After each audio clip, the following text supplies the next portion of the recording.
Good evening, my dear student. Today I will teach you the another method of purification of organic compound.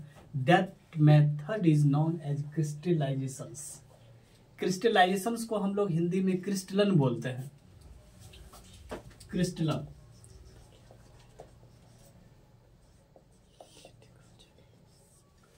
इस method के principal के बारे में हम लोग पढ़ेंगे. यह मेथड जो है किस तरह के ऑर्गेनिक कंपाउंड्स के प्यूरिफिकेशन के लिए प्रयोग किया जाता है, इसके बारे में हम लोग पढ़ेंगे. तो first point, you can write down on the board. This method is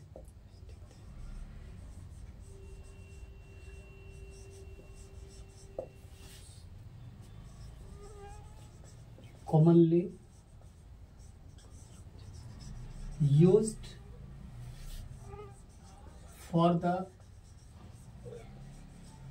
purification of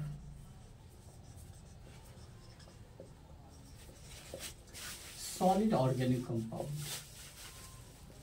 Solid organic compound.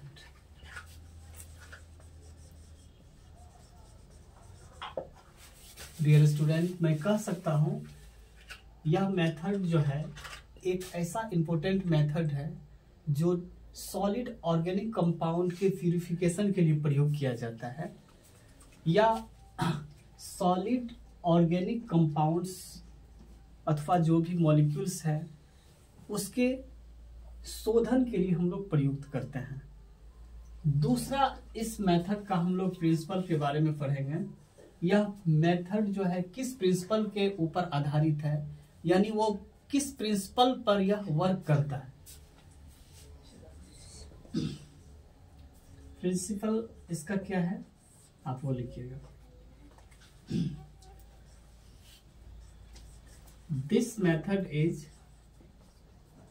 Based on the difference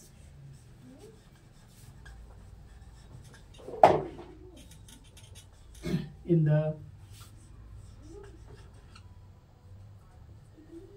solubilities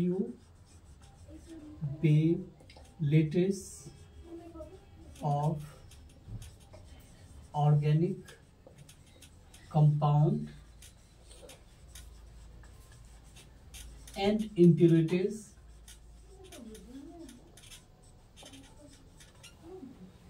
in a suitable compound. In a suitable solvent. ध्यान देंगे, यह मेथड जो आधारित है यौगिक और उसके अशुद्धियों का किसी विलायक में विलेयता में निहित अंतर के ऊपर यह मेथड आधारित होता है. दोबारा इस पॉइंट को आप लोग समझिए. This is based on the difference in the solubilities of organic compounds and impurities in a suitable solvent. अब हम लोग इस मेथड को कितने स्टेप में पूरा करते हैं, वन बाय वन हम लोग उस स्टेप के बारे में हम लोग पढ़ेंगे. तो सबसे पहला स्टेप मैं आपको बता रहा हूं, वो आप लिखें. इस मेथड का सबसे पहला जो स्टेप है वह है डिसॉल्व. वह है dissolve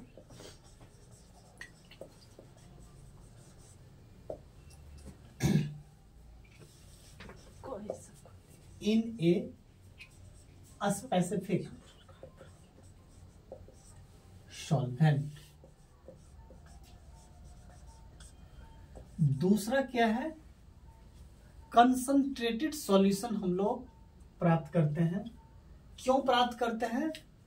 to get saturated solutions. Concentrated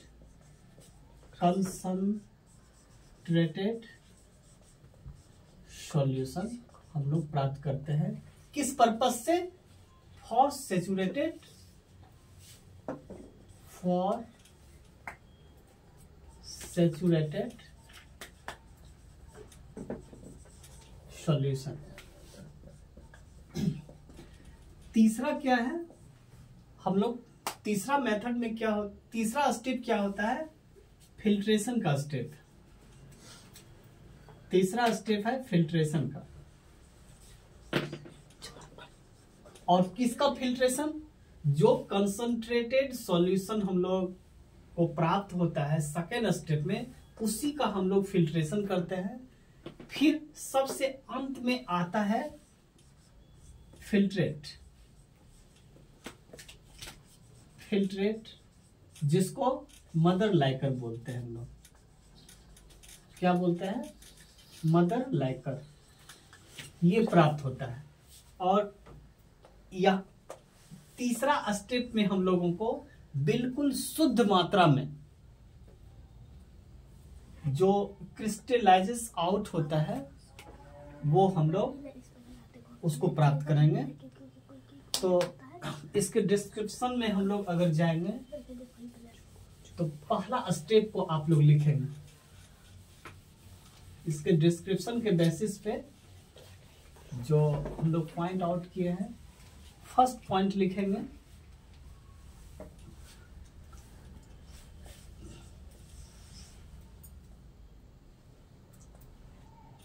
the impure compound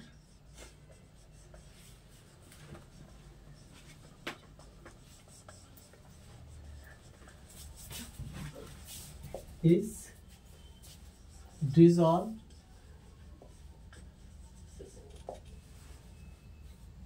the impure compound is dissolved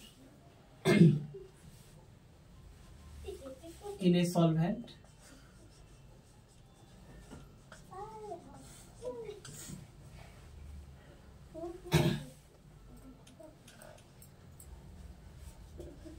in which it is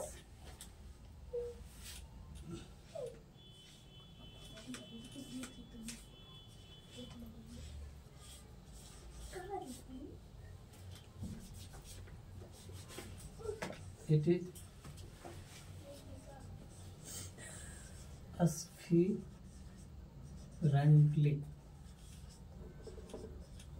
soluble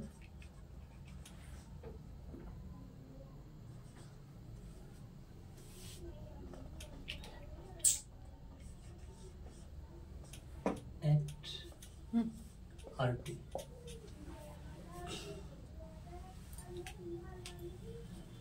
जो इम्प्योर कंपाउंड है वह ऐसी सॉल्वेंट में हम लोग उसको डिसॉल्व करते हैं जो रूम टेम्परेचर पर बिल्कुल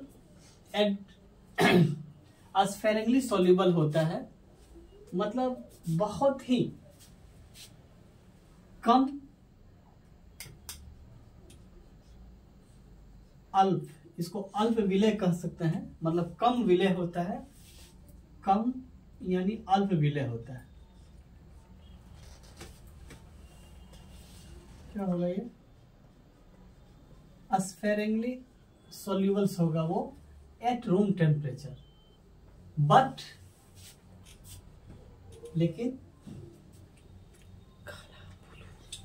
वही इम्प्योर सबस्टांस जो है, ये मेरा ये चल नहीं रहा है,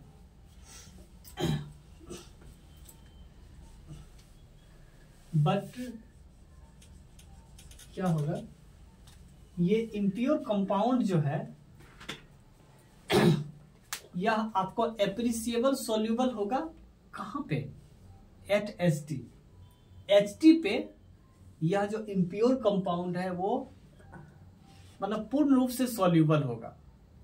कहने का मतलब है कि वह जो है एप्रिसिएबल सॉल्युबल होगा, जिसको हम एप्रिसिएट कर सकते हैं। कहने का मतलब वह बिल्कुल पूर्ण रूप से वो डिसॉल्व हो जाएगा। ठीक है, दूसरा पॉइंट इसमें क्या है,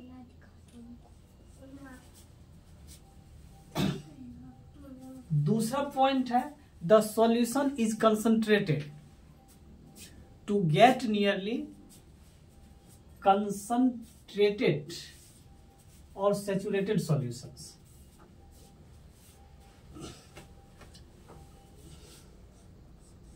the solution is concentrated। ये हो गया रूम टेम्परेचर पे वह जो है स्फेरिंगली सॉल्युबल होगा, बिल्कुल कम सॉल्युबल होगा, अल्प विलय होगा। बट एप्रिसिएबल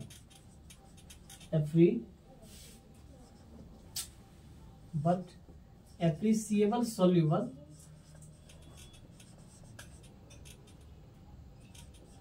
एट एसटी पे क्या होगा, वो यहां है आरटी हो गया आपको सामान्यता, और यह हो गया उच्च तापमान पर। हायर टेम्परेचर मतलब जो उच्च तापमान है या उच्च ताप के ऊपर जो है, यही इम्प्योर सबस्टांस जो है बिल्कुल एप्रिसिएबल सॉल्युबल हो जाएगा, और सामान्य ताप पर रूम टेम्परेचर पे वह जो है स्फेरिंगली सॉल्युबल्स होगा, स्फेरिंगली सॉल्युबल्स होगा। फिर दूसरा स्टेप में क्या होता है, the solution is concentrated, the solution is concentrated to get nearly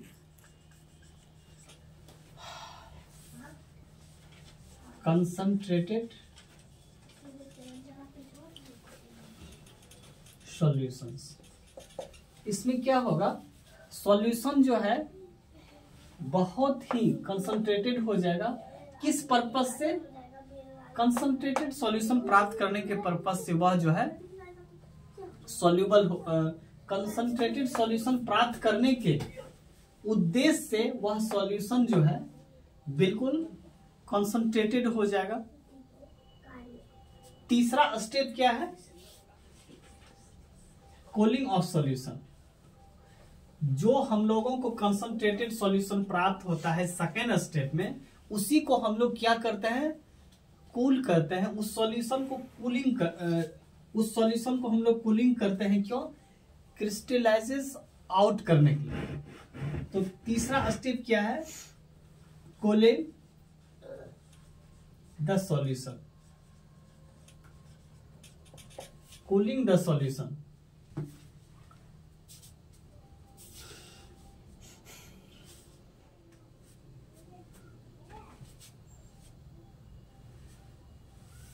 इसको आप लिखिए,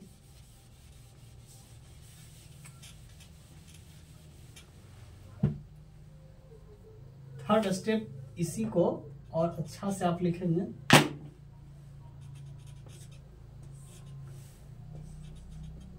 cooling the solution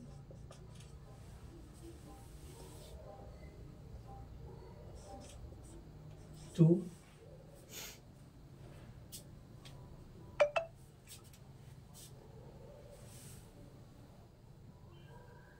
cooling the solution pure compound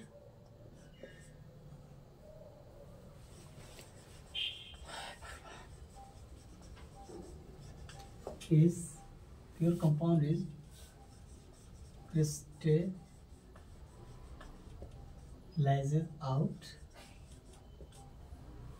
by filtration।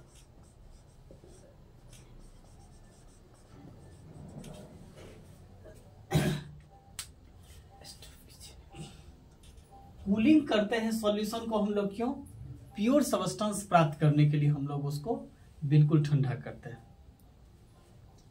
इसके बाद मतलब प्योर सबस्टेंस को प्राप्त करते हैं, उस सॉल्यूशन को जब हम लोग बिल्कुल ठंडा करते हैं तो प्योर सबस्टेंस का जो क्रिस्टल है वह फिल्ट्रेशन के द्वारा, निस्यंदन के द्वारा, फिल्ट्रेशन को हिंदी में निस्यंदन बोलते हैं, निस्यंदन के द्वारा हम लोग उसको क्रिस्टल आउट कर लेते हैं, बिल्कुल क्रिस्टल उसका अलग कर लेते हैं। सबसे लास्ट में क्या होता है, चौथा जो फोर्थ पॉइंट है, सबसे लास्ट में होता है जो फिल्ट्रेट हम लोगों को प्राप्त होता है, फिल्ट्रेट जिसको हम लोग मदर लाइकर भी बोलते हैं। क्या बोलते हैं, मदर लाइकर। ये हम लोगों को मिलता है, लेकिन इसमें क्या होता है, filtrate contain impurities, filtrate mother Likert contain impurities and a small amount of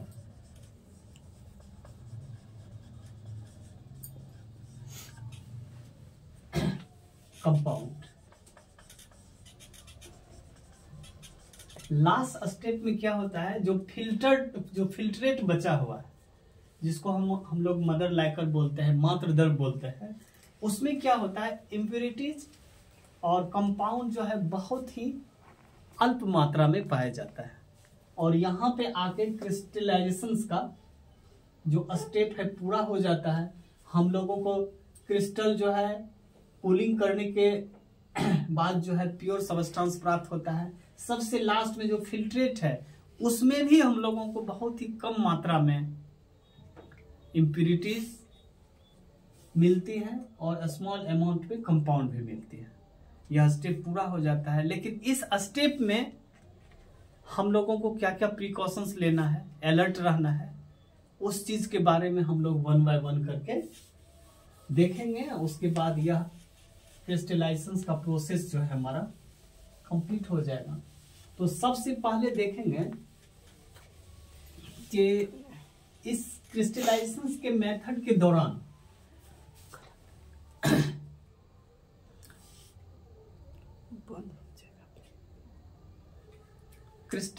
इस मेथड में देखेंगे कुछ इम्प्यूरिटीज जो है वह कलर के रूप में हम लोगों को अलग करना है। तो उसके लिए क्या करेंगे, एक्टिवेटेड चारकोल के मदद से हम लोग उसको बिल्कुल अलग करेंगे। तो आप लिखेंगे अलर्ट या प्रिकॉशंस। इस मेथड के लिए जो प्रिकॉशंस लेंगे मैं लिख नहीं पा रहा हूं, सिर्फ आपको बता देता हूं। impurities which impart color removed out with the help of activated charcoals। दूसरा पॉइंट क्या है कि कुछ जो इम्प्योर कंपाउंड होते हैं वह किसी एक सॉल्वेंट में बहुत ही ज्यादा सॉल्यूबल होता है और ठीक उसी जगह किसी दूसरे सॉल्वेंट में जो है वह बिल्कुल कम सॉल्यूबल होते हैं। तो इस परिस्थिति में क्या किया जाता है, दोनों का जो मिक्सचर है हम लोग उसको क्रिस्टलाइजेस आउट करने के लिए प्रयोग करते हैं। थर्ड में क्या है, तीसरा है कि अगर कंपाउंड में और इम्प्यूरिटीज इस दोनों के बीच अगर वो किसी सॉल्वेंट में बहुत ही कम घुलनशील होता है तो इस दशा में हम लोग उसको कंटिन्यू करते हैं, मतलब रिक्रिस्टलाइज करते हैं। बस इतना ही है। फिर हम लोग आगे के